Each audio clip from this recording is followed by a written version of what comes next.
Base sa nagaganap kahapon na pananakal ni Draymond Green kay Rudy Gobert at paghilahan ng jersey nina Klay Thompson at Jaden McDaniels ay gumawa ng aksyon ang pamunuan ng NBA hinggil sa inasal ng apat na players.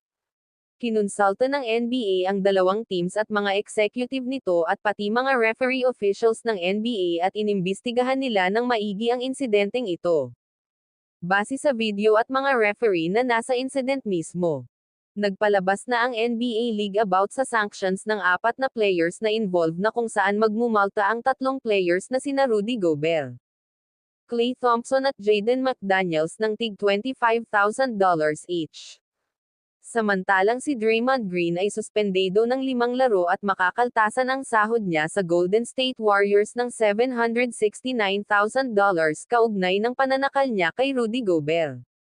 Pag suspended daw kasi ibig sabihin walang sahod, hindi pa